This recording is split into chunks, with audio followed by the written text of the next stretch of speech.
Hay un tema del que debemos de hablar con mucho cuidado porque es un tema delicado en esta mesa de investigación contra Líneas Sin Censura TV y por eso saludo con mucho gusto al admirado y respetado Sósimo Camacho. Sósimo, buenas noches. Buenas noches, Vicente, qué gusto estar contigo, como siempre. Decía que es un tema delicado porque se habla de tráfico de personas y leía en los apuntes de producción que habría 4 corredores. Ustedes están pues investigando y es un tema que duele. Sí, Vicente, son de estos temas que nos dejan a veces hasta sin aliento, en el sentido de que finalmente se trata de personas víctimas de los tratos más crueles, inhumanos y degradantes que pudiéramos nosotros pensar. Son precisamente en este tráfico de personas, personas que terminan enganchadas en trabajos de explotación sexual, incluyendo niñas, incluyendo mujeres prácticamente de todas las edades, personas que acaban enganchados contra su voluntad, sirviendo a trabajos para el narcotráfico, por ejemplo, personas que terminan siendo asesinadas y de las cuales no hay ningún tipo de justicia, de que esos crímenes no queden en la impunidad. Por supuesto, es un fenómeno muy complejo que no es de ahorita, es de hace mucho tiempo, que se generó, podríamos decir, de manera muy acelerada a partir del sexenio de Felipe Calderón, porque... Y además las víctimas no solamente son mexicanas, ¿no? No solamente son mexicanas, sino provienen, Vicente, incluso no solamente de América del Sur, que sí es de donde hay más, después de las víctimas mexicanas, hay personas de América Central y de América del Sur, pero también incluso hay personas que vienen desde África, hay personas que vienen incluso de Asia y que también son sujetas de este tipo de explotación. E incluso, Vicente, pues también hay un número todavía indeterminado, pero de personas que vienen de Europa, sobre todo Europa del Este, ahora que esta guerra que hay allá entre Ucrania y Rusia, y lo que ha habido también, los bombardeos en Serbia, Kosovo, etcétera, pues han generado también pobreza en esta parte de Europa del Este, que han terminado incluso pues generar estos corredores acá. Son temas muy complicados, sociales, que duelen mucho y que va a ser también muy complicado resolverlos en poco tiempo, porque responden a procesos incluso que rebasan al propio país.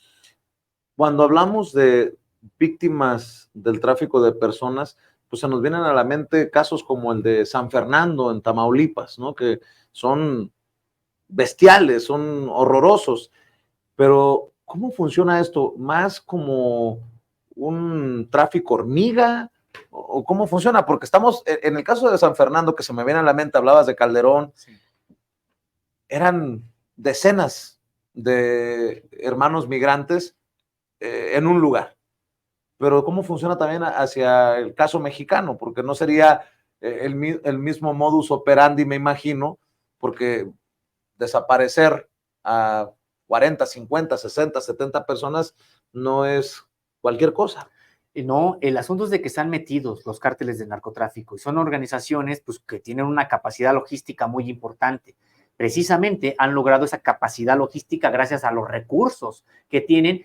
Y es que, ojo, Vicente, a nivel mundial, después del tráfico de drogas, el negocio más lucrativo es el del tráfico de personas. No es el de armas, no es el de, por ejemplo, los secuestros, etcétera. El negocio ilícito más lucrativo después del trasiego de drogas es el de personas. Entonces han encontrado también una beta, le han dedicado también recursos ahí y ocurre algo a nivel mundial que es propicio para estos grupos delincuenciales, pues estos grandes flujos migratorios. Estamos hoy en el siglo de las migraciones, la humanidad se está moviendo la humanidad, Vicente, no hay fuerza que lo pueda detener, por más muros que hagan, por más vallas que pongan, etcétera, porque estamos viendo a un planeta primero agotado en materia de recursos, estamos viendo que se profundizó la desigualdad en todo el planeta, porque, bueno, sabemos lo que nos pasó en México durante todo este tiempo de neoliberalismo, pero México no fue la excepción. Hay que recordar que el neoliberalismo se impuso de manera mundial y generó mucha pobreza, mucha persecución, delincuencia organizada. ¿Cuántas decenas de miles de familias hoy están atravesando México con rumbo a Estados Unidos o también el Mediterráneo con rumbo a Europa, huyendo de la miseria, de la pobreza, de la persecución política, de la violencia, del cambio climático, porque también todo eso va abonando. Entonces, son decenas de miles en tránsito hoy, pues eso genera también una especie de mercado para los propios traficantes de personas, porque no es lo mismo. A veces se confunde, si hay que mantener esta diferencia, pero no es lo mismo la migración que el tráfico de personas. Precisamente el tráfico de personas se nutre de las necesidades de los propios migrantes y terminan muchos de ellos metidos en el propio tráfico de personas como víctimas. Qué interesante esto. Hablas de los grupos del narcotráfico metidos también en este negocio por obvias razones, porque es tristemente un jugoso negocio el tráfico de personas, pero también porque se ha transformado, de hecho, el mismo negocio de la droga, ¿no? Ya no son las mismas drogas, ya no son los mismos precios, ya no son las mismas ganancias, y me imagino que esta búsqueda también de seguir generando dinero de manera ilícita. ¿Han investigado de cuánto estamos hablando? Porque en ocasiones he oído cifras de el dinero que mete el narco al sistema bancario, por ejemplo. Pero ¿qué tan grande es esto del tráfico de personas? Sí, es un tema también además muy complejo, porque no hay cifras realmente concluyentes. No las hay ni en México, ni tampoco prácticamente hay en el mundo, porque la mayoría finalmente buscan disfrazarse para entrar al propio sistema financiero, que entran muchas veces al sistema financiero, pero ni siquiera se puede señalar una cifra, podríamos decir que contundente, sobre lo que significaría. Se sabe que es un negocio muy grande, muy importante, porque da precisamente para todo esto. De hecho, podríamos decir, Vicente, que hasta los propios corredores de tráfico de personas que hay en México se han especializado en el tipo de actividades que ponen a hacer bajo trabajos forzados a las propias personas. Quiero comentarte que precisamente estos datos hemos podido cruzar información que ha publicado Inside Crime, precisamente esta organización no gubernamental con sede en Estados Unidos, que trae un trabajo muy importante, recientemente publicado, Trata de Personas en la Frontera México-Estados Unidos, Clanes Familiares o Coyotes. Lo hemos podido nosotros contrastar, este tipo de información, con los documentos que hemos tenido acceso de parte de Sección Segunda de Inteligencia Militar. Es un trabajo que publicaremos la próxima semana en la revista Contralínea y que estamos realizando José Reyes y yo. Y pues comentarte que sí, los corredores que hemos podido nosotros ver a partir del cruce de datos entre estas dos investigaciones, pues sí, uno de ellos es el de Tijuana-Mexicali. Son 4, ¿no? Son 4, Tijuana-Mexicali, el otro es el desierto de Sonora, el otro es de Ciudad Juárez, junto con los municipios de Nuevo Laredo y finalmente, no, perdón, Ciudad Juárez, y los otros son Nuevo Laredo, Reynosa y Tamaulipas. Es decir, son estos 4 corredores donde te decía que incluso hasta se han ido especializando en la materia en que van ocupando a los propios migrantes que tienen el infortunio de caer en estas redes. No sorprendería que son zonas fronterizas, no sorprendería que son en este camino hacia Estados Unidos, porque hablamos de víctimas mexicanas que sobre todo desde el sexenio de Felipe Calderón han huido de la violencia, históricamente han huido de la pobreza, ¿no? Pero también se han incrementado lo de las caravanas, lo de los flujos migratorios, y México en esta posición geográfica tan complicada, ¿no? De ser el vecino de el país de las oportunidades, como le han llamado a Estados Unidos. Sí, pues se trata de que México es prácticamente la frontera entre lo que se ha conocido el primer mundo y el tercer mundo, como a su manera lo es precisamente el mar Mediterráneo allá en Europa. Es decir, pues sí, México tiene una posición muy, muy complicada, porque pues en realidad la propia Constitución y las propias determinaciones del actual gobierno, no de los anteriores, pero del actual gobierno, es de que la migración no es precisamente un delito, si acaso una falta administrativa ingresar al país sin papeles, pero incluso la propia Constitución lo dice, que aquella persona que ingrese, que ponga un pie en territorio nacional y que provenga de un país donde haya esclavitud, etcétera, servidumbre, por poner pie en suelo mexicano, alcanza la libertad. Entonces, en ese sentido, pues no es un delito migrar, atravesar México. Lo que está ocurriendo es de que es tal el nivel de personas en tránsito, en trayecto, que se convierte en un problema de carácter humanitario, de carácter social, muy, muy importante, y que pues ya vimos que han ocurrido incluso accidentes o crímenes en este mismo sexenio, que han ocurrido precisamente con respecto de los migrantes, pues por todo el volumen de migrantes que precisamente están en necesidad de transitar Y me parece a mí, Vicente, todo, por supuesto, todas estas historias son muy, muy tristes. Cada historia particular de los migrantes que caen en estas redes de la trata de personas, todas, pero a mí me parece, Vicente, de lo más triste lo que ocurre en el corredor de Tijuana, precisamente de Tijuana a Mexicali, porque ahí pues se ha podido incluso documentar y se sabe que pues cuántas niñas son ahí enganchadas y obligadas a tener trabajos forzados sexuales, de carácter sexual, niñas, niñas, y que incluso nunca terminan por pasar a Estados Unidos. Siempre se quedan en esos burdeles, siempre se quedan prácticamente en esos negocios, en esa zona roja, zona norte, allá en Tijuana, precisamente se quedan prácticamente ahí, que provienen de comunidades indígenas de este país y de otros de América, que provienen también incluso, decíamos, de Europa del Este, pero, o de África, y que nunca, nunca terminan realmente ya por pasar, incluso terminan pues sin nombre, muriendo todavía ya en la propia frontera. Entonces, son todos es muy, muy complicado. Una característica que podríamos nosotros destacar del corredor de Nuevo Laredo, de estos municipios de Nuevo Laredo, Reynosa y Matamoros, una característica es de que se utilizan mucho ahí, sobre todo hombres, niños y adolescentes, para trabajos prácticamente que tienen que ver con el sicariato, que tienen que ver con incorporarlos a las actividades de la delincuencia organizada, pero en enfrentamientos. Y otra característica, por ejemplo, que podemos ver en el corredor de Sonora, es que ahí muchos es para trabajos forzados en campos o en laboratorios clandestinos también. Entonces, te decía, incluso hasta se han ido como que especializando los propios corredores sobre el tipo de personas que son enganchadas y que terminan en las redes de la trata. Son 4 corredores: Sonora, Baja California, Chihuahua y Tamaulipas. Así es, y Tamaulipas. Pero son 11 ciudades, estamos viendo en pantalla, que están interconectadas en estos corredores. ¿Podríamos identificarlas? A ver, es Mexicali, Tijuana.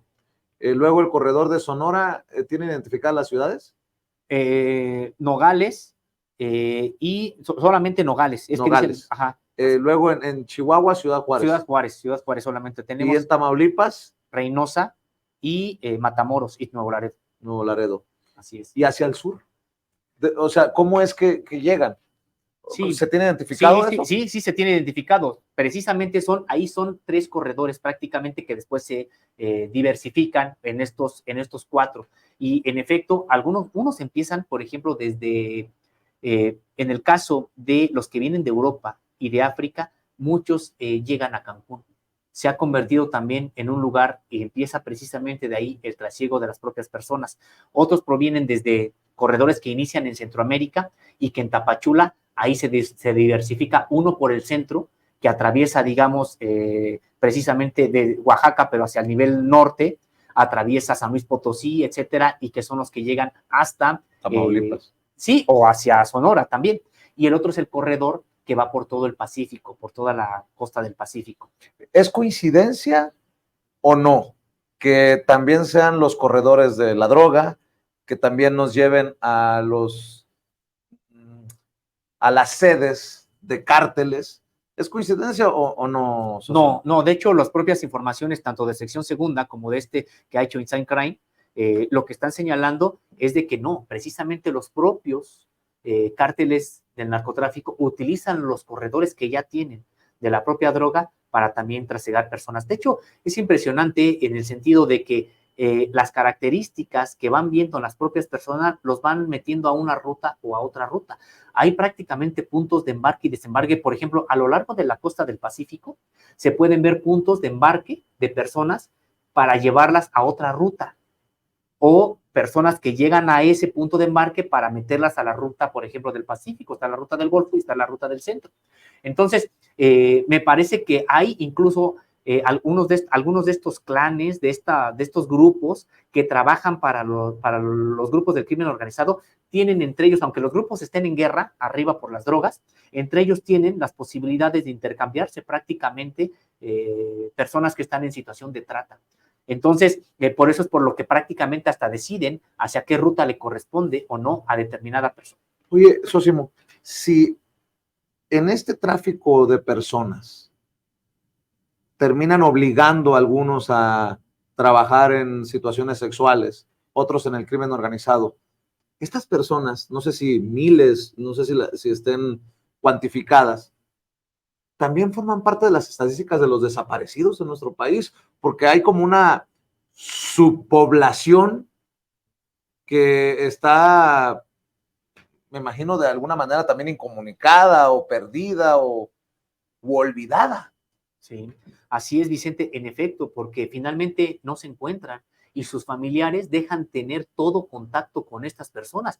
De hecho, nosotros en Contralínea hicimos un trabajo ya hace algún tiempo sobre pues un grupo de personas que habían sido, que estaban en esta situación de que habían sido enganchadas y pudimos incluso platicar con ellas. Ellas se encontraban precisamente en Tijuana, dimos a conocer alguna información. Sin embargo, en medio del propio trabajo perdimos la pista con ellas. Probablemente, ojalá hayan en realidad logrado pasar hacia Estados Unidos. Habíamos, por supuesto, guardado sus nombres, sus identidades y todo. Pero en efecto no tenía noticias de su familia. Y recientemente también hicimos un trabajo, y curiosamente fue aquí en la Ciudad de México, Vicente, en el que platicamos con algunas de las exoservidoras que están en el mercado de la Merced, aquí cerca, pues aquí en el centro de la República, y pudimos platicar con una de ellas sobre todo, de la cual por supuesto no ofrecimos los datos, para no ser vulnerada, porque están en una situación que uno podría pensar, oye, pues ¿por qué no vas y denuncias? No, están en una situación realmente de un control muy intenso. Una persona originaria de Veracruz, de una comunidad indígena de la Sierra de Zongolica, que, bueno, pues que prácticamente dijo, pues me salí, mi familia no sabe absolutamente nada de mí, y pues creen que para ellos, pues creen que estoy muerta, ya llevo 4 años acá y no tienen noticias. También han tomado en cuenta el caso Tlaxcala, porque también el tráfico de mujeres, sobre todo, de niñas, de adolescentes, nos lleva a este tráfico o a este, pues sí, es que no hay de otra, este tráfico de muchachitas. Recuerdo que sobre todo de Tlaxcala, en lo que me he documentado, que terminan muchas veces en Estados Unidos. Sí, ¿Es así o no? sí, totalmente. De hecho, por eso hablamos también aquí, bueno, se habla incluso de clanes. ¿En qué sentido? Pues son personas que tienen incluso lazos familiares y que se dedican a eso. Decíamos, son los cárteles del narcotráfico los que ponen los corredores, son los cárteles del narcotráfico los que ya se quedan con el mayor número de recursos que les proveen estas personas, y son ellos incluso los que deciden, pero todavía dependen de este tipo de clanes que, entre comillas, se especializaron en este tipo de delito ya desde hace tiempo. Estos clanes precisamente han tenido un asiento importante en Tlaxcala ya desde hace mucho tiempo. De hecho, hay una región ahí mismo en Tlaxcala, conocida como un pueblo, entre comillas, de padrotes, en el sentido de que ya tiene mucho que se asentó la delincuencia organizada con ese perfil ahí, y que se especializó, digamos, en eso, y que a la fecha sigue teniendo un papel importante, le trabaja, digamos, a los propios cárteles, y los propios cárteles pues ponen sus propios corredores de la droga para que siga fluyendo el tránsito de personas. Pienso, con lo que decías de este caso de la mujer de Zongolica, que la gente piensa, ¿por qué no denuncia? También hay una colusión de las autoridades o de cierto nivel de autoridades para que esto funcione, entre comillas, que es el tráfico, ¿no? Uno de los temores seguramente es, si denuncio, tal vez esa misma autoridad le vaya a avisar a mis verdugos, a mis captores. Y es que no nada más está amenazada la propia persona, sino las propias familias. Los verdugos dicen, conocemos a tu familia, conocemos en caso de que te fugues, en caso de que pidas auxilio, etcétera, pues quien va a pagar es tu propia familia. Entonces, son personas además que están aterrorizadas, Vicente. O sea, platicar con ellas, te das cuenta que están aterrorizadas, viven bajo un terror psicológico de diario, es un infierno prácticamente. Entonces, me parece que sí, no es fácil, porque probablemente la gente que nos escucha, que nos ve, dice, no, pues que vayan y que denuncien. No, es una situación muy complicada, no tienen el contexto que tenemos nosotros, ni los propios conocimientos, etcétera. Por eso es por lo que incluso nosotros, cuando hacemos este tipo de trabajo, somos muy cuidadosos. Primero, en si es que podemos informar a la autoridad, porque no siempre se puede informar a la autoridad, y no porque necesariamente, que hay colusión sí la hay, pero no porque necesariamente digamos, en este caso hay colusión, sino porque aunque avisemos a la propia autoridad, no hay los mecanismos necesarios para proteger a la familia y a la propia persona. De hecho, no lo podemos hacer nosotros por nuestra propia cuenta, si no es con la propia anuencia de ellos, porque quienes están padeciendo el asunto son ellos. Entonces, en ese sentido, Vicente, hay veces que estas personas realmente lo que dicen es, pues no, creo que tengo la oportunidad yo de seguir viviendo o de en algún momento pues pasar a Estados Unidos y no poner en riesgo a sus propias familias. Es algo muy complicado. Si fuera tan fácil como ir a denunciar, ya se hubiera resuelto este asunto. Pero las propias personas que están metidas en esto muchas veces no quieren denunciar. De hecho, platicar con ellas es complicado. Claro. Y cuando han encontrado a víctimas, ¿qué dicen? ¿Cómo funciona esto? ¿Prostituyen a sus víctimas? ¿Les quitan el dinero? ¿Les dan un porcentaje? ¿Te han explicado cómo funciona esto? Sí, y de hecho lo publicamos. Mira, Vicente, te voy a relatar lo que vimos, por ejemplo, en este caso de la chica de Zongolica. Pues ella, de entrada, estaba aquí en este lugar del mercado de la Merced. Está ella, como todas las demás chicas, tienen una sombrilla que están esperando clientes, y quienes están administrándolas, entre comillas, son personas que a todas luces se ve que son las personas que las tienen ahí sujetas, pero ellos tienen un cajón de bolero, que nadie les cree que en realidad estén ahí para bolear zapatos. La propia autoridad local pues, sabe que no es para bolear zapatos, nadie, es más, nadie se está boleando los zapatos ahí, nadie. Solamente tienen el cajón, con eso justifican su presencia de vigilancia sobre estas chicas, y estas chicas, de acuerdo con lo que nos platicaba una de ellas, bueno, pues ella tiene que tener una tasa de 20 relaciones sexuales al día.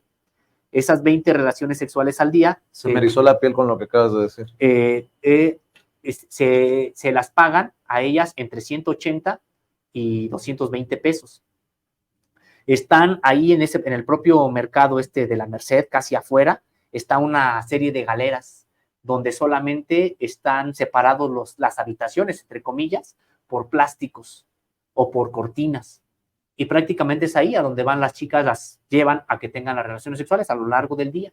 Esa es su manera de, por ejemplo, de tener a esas chicas ahí, y sí, tienen la promesa de que en cuanto junten dinero suficiente, las van a trasladar hacia la frontera con Estados Unidos y después pasarlas hacia ese país.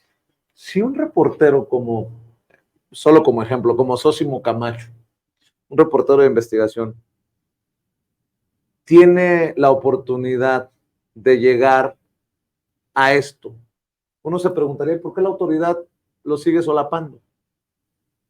¿Ha habido alguna reacción?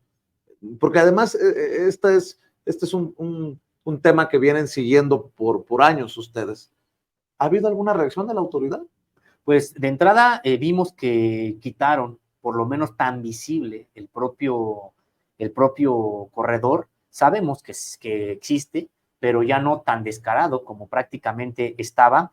¿Hay hoteles que se dediquen exclusivamente, bueno, no exclusivamente, pero que sí sepan que están entrando y saliendo sí hay temas de prostitución? Sí hay. De hecho, en los propios documentos, ya los documentos que hemos tenido acceso, por ejemplo, de Tijuana, claramente se sabe cuáles son los hoteles que están precisamente para eso, en connivencia con gente que está tratando, que está en la trata de personas. Y con respecto de acá de lo que vimos en la Ciudad de México, hemos sido, por supuesto, cuidadosos en los tiempos en los que también, además de lo que publicamos, en la información que también en su momento podemos denunciar, porque finalmente quienes están en riesgo son esas personas. Realmente nosotros tenemos muy claro que una nota no vale una vida, y mucho menos de alguien que está en una situación así. Entonces nosotros hemos dado con mucho cuidado la propia información.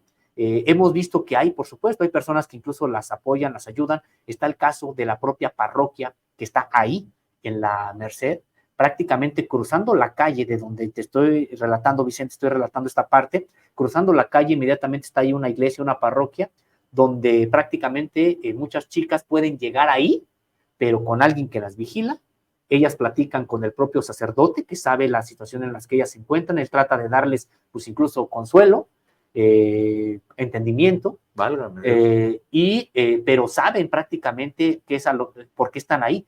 Y ellas han asumido prácticamente esta tragedia como algo que tienen que pagar para tratar de llegar a Estados Unidos. ¿Con qué cerraríamos este tema? Porque hay otro que también creo que le va a resultar interesante a la audiencia de Sin Censura, socio. Pues que me parece que hay mucho todavía por hacer. Creo que esta problemática que se agudizó durante el sexenio de Felipe Calderón y que es muy complicada también deshacerse, esto por la propia connivencia, me parece que se tiene que profundizar la propia acción de la autoridad. Ha habido ya, me parece, avances, tan solo con que ya no es García Luna quien controle la seguridad pública en este país, ha habido un gran avance. Los propios cárteles del narcotráfico no tienen las facilidades que tenían para seguir trasegando con las personas. Y recordar algo, que sí ha habido tragedias ya en el actual sexenio, pero también hay una manera ya distinta de abordar el propio problema. Se tiene que sacar de la seguridad pública la manera como se aborda la migración. Se tiene que ir a lo que es una crisis humanitaria de gente que está huyendo de la pobreza, de la violencia, de la persecución política, del cambio climático, cuando como gobierno y como sociedad, porque también la sociedad tiene aquí una responsabilidad importante, asumamos esto, entonces va a haber otro tipo de resultados. Y decía la sociedad, Vicente, porque cuántas personas que conocemos incluso cercanas a nosotros sienten algún tipo de aversión, sienten algún tipo de descalificación con la gente que migra. La gente que está migrando lo hace por necesidad y muchas veces se encuentra en el desprecio de la propia sociedad. Entonces creo que tenemos que cambiar la manera como vemos el problema de la migración para que no sean víctimas de estas redes. Así es, socio. Oye, y ayer platicábamos de los fideicomisos del Poder Judicial y sé que están preparando algo para la próxima edición que sale el fin de semana, ¿no? Así es, Vicente, pues es que ha sido un tema precisamente también de la revista Contralínea. Nosotros le hemos seguido la pista al Poder Judicial. Siempre supimos, no de ahora, prácticamente desde la fundación de la revista, que el poder más opaco de este país, el que menos rinde cuentas, es el Poder Judicial. Y siempre estuvo fuera del ojo público. Siempre la mayoría incluso de medios de comunicación se enfocaban a la disputa entre el propio Poder Ejecutivo y claro, la corrupción que hay al interior del Poder Ejecutivo, lo que se documentó durante todo este tiempo, con además sexenios muy, muy corruptos como el de Fox, el de Calderón, el de Peña Nieto, pero se dejaba de lado al Poder Judicial. Y el Poder Judicial, Vicente, pues hoy ha tenido claro en esta confrontación que ha habido con el Poder Ejecutivo, pues ha habido algo bueno de esta confrontación y es de que haya quedado desnudo el propio Poder Judicial. El propio Poder Judicial en México es un poder profundamente opaco, profundamente también corrupto, que incluso está dominado por alrededor de 80 familias ahí en toda la estructura del propio Poder Judicial. Nepotismo, todo sí, un nepotismo impresionante. Y también, Vicente, que es un poder que, decíamos, no rinde cuentas y que lejos de ver lo que está ocurriendo en el país, intentos de transformación, de austeridad en los propios servidores públicos, él sigue como si no hubiera ningún tipo de cambio, hasta está pidiendo más presupuesto. Entonces, sí, en todo esto que hemos estado preparando, Vicente, bueno, pues está esta discusión del Poder Judicial en materia presupuestal. Por un lado, Morena, que está diciendo que que tiene la intención de precisamente quitar estos fideicomisos que tiene el Poder Judicial, y por un lado, el Poder Judicial pidiendo más presupuesto. Decíamos que se trata, Vicente, realmente de de sinvergüenzas, para decirlo pronto, que te están demostrando que estás ganando hasta 800,000 pesos o incluso cercano ya al 1,000,000 de pesos al mes, y en vez de que digas, oye, tiene que haber una reflexión de cómo ser un gobierno más austero, y resulta que lejos de decir que vas a bajar los sueldos, que vas a transparentar los fideicomisos, pides más presupuesto. Es impresionante, pero sí, y a esto obedece, Vicente, lo que estamos preparando. Y ahora que le están rascando ahí a lo de los fideicomisos, ¿qué ha salido, querido Sósimo? Yo sé que la gente que nos está viendo y escuchando está muy molesta con la información y con la hipocresía, sinvergüenza, el cinismo con el que se manejan los miembros de este Poder Judicial podrido, como le ha llamado el presidente Andrés Manuel López Obrador, pero para darle claridad a los miembros de la audiencia, ¿qué han encontrado? Mira, de entrada, Vicente, que bueno, pues sí son estos 12 fideicomisos que tienen un saldo global de 21,522.9 millones de pesos, que se dice rápido, pero estamos hablando de 21,522 millones de pesos, de los cuales 6 tiene precisamente la Suprema Corte de Justicia de la Nación. Como es en número más reducida, también los montos son más reducidos. Solamente, digamos, son 11 ministros. Tiene un saldo de 6,241 millones de pesos. Esto, los fideicomisos de la Suprema Corte de Justicia de la Nación. Por su parte, los otros que están en el Consejo de la Judicatura Federal cuentan con 15,281 millones de pesos. Ahora, es importante también comentar algo, Vicente. ¿Por qué deben de tenerlos en fideicomisos estos recursos? Como tú bien sabes, pues los fideicomisos no son auditables. Claro. Y eso es parte precisamente de lo que se está discutiendo ahora en Morena. Y de entrada, eso debería de ser insultante ya en esta discusión, ¿no? O sea, pero ¿por qué lo meten en los fideicomisos si le están apostando a la opacidad? El propio Poder Judicial está apostando a la opacidad, Sósimo. Y es una manera también de darle la vuelta a la ley, Vicente, porque dinero que tú no ejerces en una institución pública, tienes que devolverlo a la tesorería de la Federación.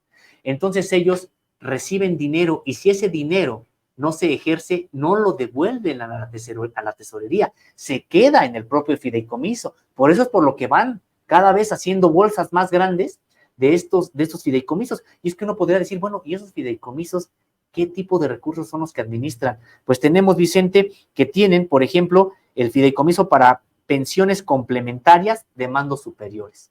No solamente son las pensiones, que ya de por sí son amplias, insultantes. No, además tienen pensiones complementarias para mandos superiores. ¿Quiénes son esos mandos superiores? En el caso de la Suprema Corte, pues estamos hablando de los ministros. En el caso del Consejo de la Judicatura, pues magistrados y jueces. Pero finalmente, pues estamos encontrando este tipo de... ¿En qué se convierte esto? En canonjías. Tienen otro fideicomiso, la Corte tiene otro fideicomiso para pensiones complementarias de mandos medios y personal operativo, por 2,972 millones.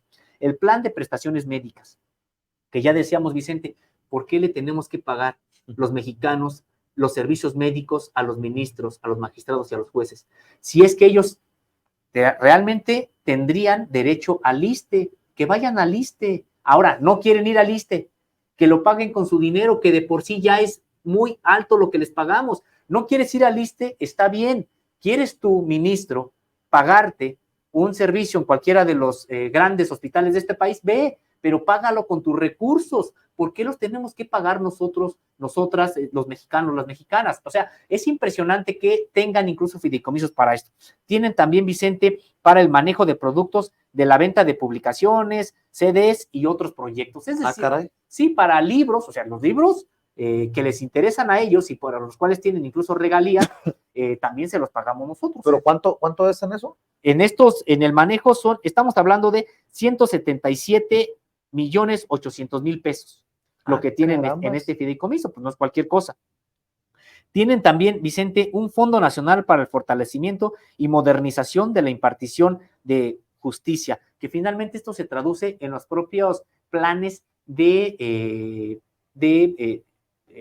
adiestramiento, se me va ahorita la palabra, de capacitación que tienen precisamente los propios jueces. De ahí tienen 727.4 millones de pesos. Y también tienen, dicen ellos, remanentes presupuestales, que es lo que decíamos, dinero que no ejercen porque no se necesitó ejercer. Toda dependencia pública tiene que regresar esos dineros a la tesorería. Ellos no los regresan. Y ahí ya, con lo que no han regresado, tienen un acumulado de 1,386 millones.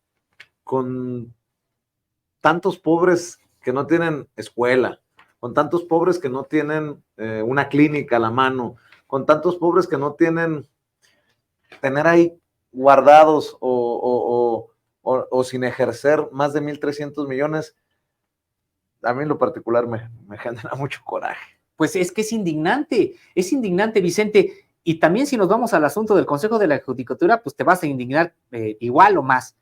hay 76.6 millones de pesos que les pagamos nosotros, los mexicanos, las mexicanas, para el mantenimiento de casas habitación de magistrados y jueces. O sea que si un magistrado y juez dice, no me gustó el color negro, píntenlo blanco, ¿de ahí sale? De ahí sale de nuestros recursos, Vicente.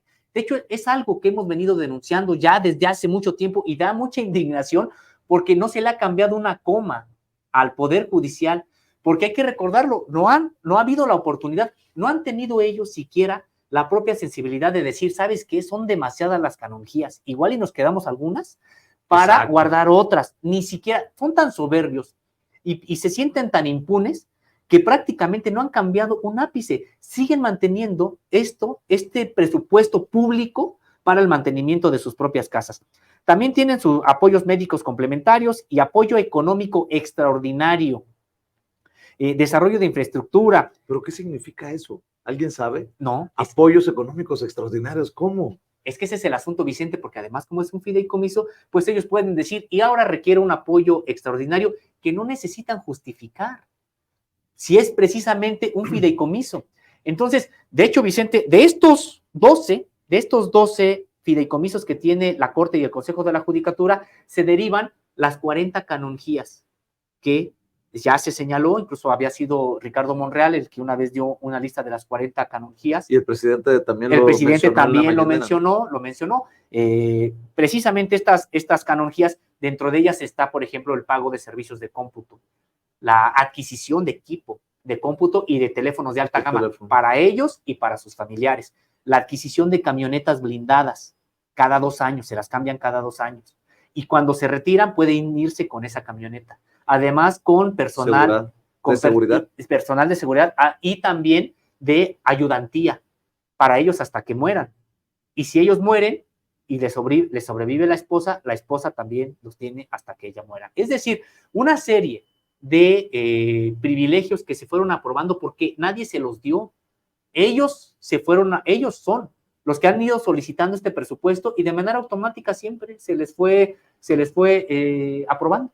Me acuerdo no me acuerdo si fue Luis María Aguilar cuando era presidente de la Suprema Corte de Justicia de la Nación, el que defendía los salarios y los privilegios, diciendo que para no comprometerse con la corrupción o para no terminar como corruptos, tenían que ganar bien. No recuerdo exactamente las declaraciones, palabras más, palabras menos, y dices tú, híjole, solamente desde la soberbia es que pueden seguir por este camino. Y si piden más dinero, la pregunta es, ¿cómo que para qué? ¿No es suficiente con lo que ya se embolsan? ¿No? Esto habla también de una ambición vulgar, no sé. Y de esta confrontación directa con el propio Poder Ejecutivo, de que Norma Piña ha dicho, no hombre, lejos de que nosotros nos rebajemos el sueldo o de que ejerzamos de manera austera el presupuesto, ¿sabes qué? Queremos más. Es impresionante realmente en esta confrontación que hay del Poder Ejecutivo con el Poder Judicial. Y ya decías tú algo importante, Vicente, muchos de estos ministros, magistrados y jueces han querido justificar los altos sueldos diciendo, es que necesitamos que a los integrantes del Poder Judicial se les pague bien, porque están sometidos a muchas tentaciones, los pueden querer corromper, los pueden comprar. Pues vaya argumento, ¿qué nos están diciendo? O me pagas muy bien o me corrompo. O lo que dice Norma Piña para justificar la petición de más dinero para este próximo año fiscal. O se pone en riesgo la democracia, o la transición no será en paz. Claro. Dices tú, caray. Sí. O sea, o nos cumplen. O desestabilizamos prácticamente. Es impresionante, Vicente, porque sí, en efecto, está esta parte que dicen, o prácticamente o me pagas más o me corrompo, pues ya de entrada es un funcionario corrupto quien te está diciendo eso. ¿Cómo es posible? ¿Qué tipo entonces de principios tiene tan endebles que dice, o me pagas muy bien o me puedo corromper? Pues de entrada, ¿qué tiene que hacer en el Poder Judicial alguien así? Yo conozco a muchos campesinos, a muchos peones, a muchos conserjes, a muchos albañiles que ganan muy poquito y que son gente de convicciones y de buenos de valores. ¿De qué me hablas con que tu nivel de ser propenso, ¿no?, a la corrupción tenga que ver con tu salario, con lo que recibes? Es una locura. Sí, y de hecho vemos a campesinos, como comentas, a conserjes, a obreros, etcétera, que a veces se encuentran por alguna situación en un aeropuerto, en una estación de tren, en una estación de autobús, alguna cartera con dinero de carácter importante y todo, y van y lo entregan. Realmente son valores muy distintos y me parece que pues no son los que están privando en el Poder Judicial. Imaginemos estos personajes que prácticamente están diciendo o me pagas más o me corrompo, son los que deciden los destinos en materia de justicia de este país, son los que van a calificar el propio proceso electoral y son aquellos que están totalmente aliados con el pripanismo. De hecho, Vicente, ya están las declaraciones ahí de Alito Moreno y prácticamente de otros personajes, tanto del PRI como del PAN, diciendo que están en contra de que se le quiten los fideicomisos a la Corte, de que se transparenten entonces los recursos, están en contra de que se le pida austeridad al Poder Judicial. Y otra vez lo que dicen, no, es que quieren poner en riesgo la operatividad de nuestro Poder Judicial. Hay una investigación que hay que esperar de las autoridades con mucha, pues hasta emoción, digo, porque si esa es la explicación que nos han dado, para no corrompernos necesitamos todos estos privilegios y la nota machuchona. Hay una denuncia que se presentó hace unos días contra el ministro Luis María Aguilar por meter debajo del colchón o debajo de su silla este caso de Electra, de los miles de millones que tendría que pagar Ricardo Salinas Pliego, y que lo tiene en sus manos Luis María Aguilar. Con esta denuncia que se presenta ante la Fiscalía General de la República se tiene que abrir carpeta. Y por ahí me apuras tantito y determinamos que no son tan impolutos, que no son tan honestos como nos han vendido. No me quiero adelantar, mi querido Sósimo, pero yo sí veo con ganas y con esperanza que esto de jugar también por las rutas legales, como han jugado en contra del gobierno de la Cuarta Transformación y sus grandes proyectos de infraestructura, también sirva esta ruta para irlos exhibiendo. Yo no sé a dónde llegue esta denuncia en la Fiscalía General de la República que presentó el diputado Alejandro Robles y miembros de la bancada de Morena, pero vamos jugando en los mismos términos y a ver qué sale. Sí, me parece que va a ser muy importante las labores de investigación que haga la propia Fiscalía al respecto, porque del Poder Judicial pues no vamos a esperar nada. En cuanto a la Fiscalía documente todo esto, pase al Poder Judicial. Amparo. Sí, ya, y ahí se acabó. No hay un solo caso. Es que eso es lo importante, Vicente. No hay un solo caso de un magistrado, de un ministro, de un juez que haya sido sometido a juicio, ya no encontrado culpable, que haya sido sometido a juicio por corrupción. Y dices, ah, caray. No, es que estás siendo muy optimista. Ni siquiera los hemos investigado para conocer el nivel de sus fortunas.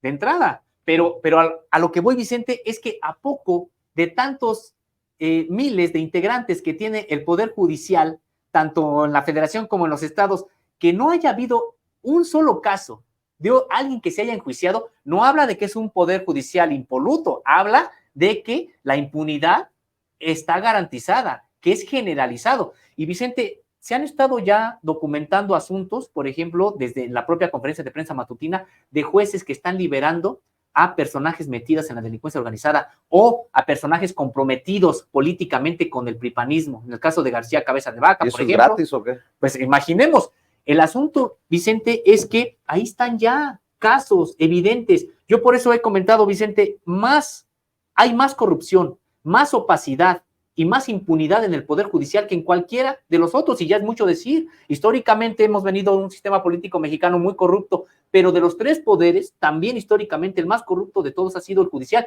y hoy se está revelando precisamente como tal. Lo que pasa es que antes no se tocaba, nadie decía nada, y ahora que hay esta confrontación con el Poder Ejecutivo, pues el Poder Ejecutivo también señala. Entonces, me parece que están los otros casos, que ya incluso uno que aquí también mostramos, Vicente, el de la magistrada que liberó las cuentas de Genaro García Luna junto con los otros integrantes del propio tribunal, ella metida en un rancho dedicado a la estafa, a la defraudación millonaria de un número incluso indeterminado de personas. Por ejemplo, está ese caso, pero así podemos seguir viendo casos de jueces que de manera inexplicable, por lo menos a la luz de la propia justicia, están liberando. Está el caso del juez de Lozoya, ¿no? El caso de Lozoya. Ya no pague los millones que le están pidiendo de reparación por el caso agronitrogenados, dices tú. Y entonces nos hemos hecho tontos todos estos meses. ¿O qué? ¿De qué se trata? Sí, es que se convierte en un obstáculo para la justicia el poder que supuestamente se ha erigido para hacer justicia. Porque sí, por supuesto, podemos criticar también a la Fiscalía General de la República, que va muy atrasada, que luego no hace los trabajos o los hace con deficiencias, sí. Pero Vicente, me parece que todavía tiene más responsabilidad, porque incluso en aquellos lados donde la Fiscalía hace un buen trabajo, se lo puede tirar el Poder Judicial con una mano en la cintura. Simple y sencillamente decir no y ya, amparar a los propios delincuentes y sin que haya ningún tipo de sanción para los propios jueces, más que ahora que están señalando incluso en la propia conferencia de prensa matutina. Y como ellos se cuidan tanto, Vicente, verás que ni siquiera sus imágenes, algunas fotos de ellos se publican, se cuidan, tienen esa pasar en la impunidad, incluso del señalamiento, que se cuiden del propio señalamiento social ante las irregularidades que cometen. Ante todo eso que estamos platicando, nuevamente se me viene a la mente el caso de Eduardo Medina Mora. ¿Te acuerdas que no concordaban sus ingresos, sus números, la empresa, Gran Bretaña, México, Estados Unidos? Creo que tenemos suficientes elementos en la sociedad mexicana para exigirles, no sé a dónde llegue esa exigencia, pero para exigirles a ministros, jueces, magistrados, pulcritud, honestidad, y que se haga público su riqueza, porque son ricos. Claro. O sea, no es de que se me ocurra a mí decir, hay ministros ricos en México. Claro que son ricos. No viven en Iztapalapa, con mucho respeto, no viven en Iztapalapa. Vicente, pero es que además ellos no se sienten con la necesidad de rendirnos cuentas a nosotros, porque saben que no nos deben. Y si no hubiera fideicomisos, para empezar. Así es, para empezar, ellos les deben el puesto a los grupos políticos que ahí los colocaron. Y para eso están ahí, y por eso los vemos, pues incluso defendiéndose con todo y defendiendo al mismo tiempo al pripanismo. Por eso esa entrada de defender los intereses empresariales, como en el caso de Salinas Pliego, defender los intereses pripanistas cuando dicen que hay que sabotear la entrega de libros de texto, y por poner solamente dos ejemplos, pero es una constante, ya es una generalidad. Ellos se están defendiendo entre ellos, y ellos se saben un bastión, me refiero al Poder Judicial, se sabe un bastión del propio pripanismo. Entonces, están haciendo equipo, y lo hacen porque creen que están defendiendo sus propios intereses. De ahí esta necesidad, Vicente, de reformar desde los cimientos al propio Poder Judicial de la Federación, porque no va a ser incluso con reformas que no toquen la propia Constitución como se va a solucionar este problema. Hay que recordar que el propio presidente de la República, y me parece que aquí sería un error que habría cometido el presidente, cuando acababa de ganar y que había toda la efervescencia de modificar al propio Poder Judicial de la Federación, el presidente de la República en ese momento decidió no enviar una reforma al Poder Judicial de la Federación y dijo, el Poder Judicial se tiene que reformar solo desde dentro, ellos tienen que reformarse. ¿Qué fue lo que ocurrió, Vicente? Ni se reformaron, al contrario, se atrincheraron y ahora han dicho, reformas no las queremos y no va a haber. Entonces, en ese sentido, Vicente, me parece que una reforma que solamente toque alguna ley no va a resolver el asunto. Ese va a ser un tema central en la recta final del gobierno del presidente Andrés Manuel López Obrador, y si no alcanzara el tiempo, en la entrada de la presidenta, en caso de que así sea, en el siguiente sexenio, la reforma al Poder Judicial. De hecho, ya ha dicho el presidente de la República que en caso de que se consiga a mediados del próximo año, porque van a ser las elecciones, la mayoría calificada, 3/4 del Congreso, él estará sometiendo al propio Congreso nuevo que ingrese la iniciativa de ley para reformar al propio Poder Judicial de la Federación. Imaginemos lo que eso significaría. ¿Qué significaría, Vicente? Que todavía Andrés Manuel López Obrador pasaría a reformar al Poder Judicial de la Federación y ya cuando asumiera Claudia Sheinbaum, un mes después, tendría, pues sí, que echar en marcha ya todo este proceso de reforma, instrumentar la propia reforma al Poder Judicial de la Federación. Sería realmente importante. Sí, también se ve complicado. No sabemos si esa misma efervescencia que llevó a Andrés Manuel López Obrador a conseguir 30 millones de votos se pueda repetir ahora. Si se repite, pues entonces estaría en condiciones de conseguir la mayoría calificada. Si no, va a estar muy complicado que ocurra. ¿Y sabes qué veo como clave para que se dé? La propia figura de Andrés Manuel López Obrador. ¿Qué tanto el presidente quiera involucrarse, por decirlo de alguna manera, en que así sea? Porque ya lo hemos dicho una y otra vez, ni Claudia Sheinbaum le llega al liderazgo de Andrés Manuel López, ni ninguno de los otros aspirantes. A ver qué pasa. En ese sentido, a ver qué papel también determina el presidente que es correcto y oportuno que se juegue desde su trinchera. Pues yo creo que el presidente ya lo ha estado delineando desde estos momentos al decir prácticamente que en 2024 va a haber dos opciones en la boleta. Una para que continúe, ha dicho, la transformación de la que él es parte, y la otra para que regresen los que estaban antes. Entonces me parece que esa será la tónica, y yo creo que pues todo indica que la popularidad del presidente de la República va a ir en aumento en estos meses. Claro, faltan. Y eso se traducirá, la popularidad del presidente se traducirá en votos. Así es. A Claudia Sheinbaum. Y es claro, sí, no, pues sí, porque al poner en esta dicotomía, o es el proyecto de la Cuarta Transformación donde está López Obrador y Claudia Sheinbaum, o es el proyecto de Xóchitl Gálvez donde está el PAN y el PRI, los que estaban antes. Entonces me parece que en ese sentido, bueno, pues entonces habría una especie también de votos importantes en número, en cantidad para Claudia Sheinbaum. Falta mucho, todavía pueden ocurrir muchas cosas, pero en estos momentos está ocurriendo un fenómeno que es interesante. La mayoría de los presidentes a los 3 años, su popularidad está por los suelos. Y de hecho siempre se había dicho, es normal, es parte del propio desgaste del ejercicio del poder. Por supuesto, gobiernas, cometes errores, no dejas contentos a todos, etcétera, y es normal que empieces a demeritar tu propia popularidad. Es un fenómeno distinto al que está ocurriendo hoy en México, y que tiene que ver con que el presidente de la República ya ha entrado a su último año al frente del gobierno, y por ahí algunos 2 que 3 baches que nunca significaron que perdiera la mayoría de respaldo, pero prácticamente empieza otra vez a ascender. Y me parece que conforme vaya a concluir el propio gobierno, pueden ocurrir muchas cosas, por supuesto, pero así como lo está planeando con la inauguración de los megaproyectos ya en los próximos meses, con la estabilidad económica, con todo indica que bajará el precio de las gasolinas tan solo porque ya se empezarán a Dos Bocas a funcionar, y lo que traen de Deer Park también, etcétera, y que ya no se van a comprar, ha dicho, a partir de 2024 gasolinas al extranjero. Me parece que vendrá una reducción en el propio precio de las gasolinas. Es decir, con todo este tipo de asuntos que se vienen, me parece que de manera interesante un jefe de Estado estará cerrando casi en los mismos niveles de popularidad que como ingresó. Sería también un fenómeno importante porque nadie ha hecho algo así en el mundo, en el que cierres con los mismos niveles de popularidad con los que empezaste. Qué vara tan alta para Claudia Sheinbaum, ¿no? En caso de que así lo decida el pueblo, que espero que sí. Sí, pues en realidad va a ser una vara muy alta, me parece, para quien sea que venga.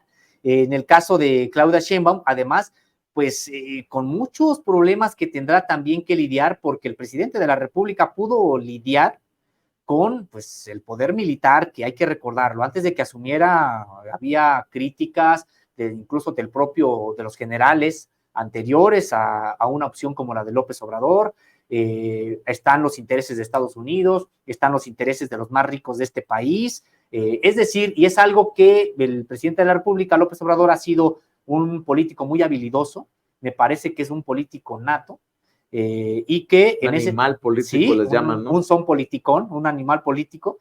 Entonces, en ese sentido, pues sí, no sé si Claudia Sheinbaum pueda tener las mismas características. Creo que ella tiene su propio estilo, también tiene sus propias ventajas, tan solo el hecho de ser mujer, donde ha hecho valer incluso la propia autoridad desde ese perfil. Entonces, pues veremos lo que viene, pero bien comentas, pues será algo muy complicado. De hecho, hay quienes señalan que va a ser un sexenio muy complicado el que viene, porque ya sin un liderazgo como el de López Obrador, empezarán a actuar de otra manera la propia oligarquía, que pues está agazapada, pero sigue teniendo mucho poder en este país. Querido Sósimo, nuevamente la invitación para la audiencia de Sin Censura para que los lea, los busque, los escuche, los vea.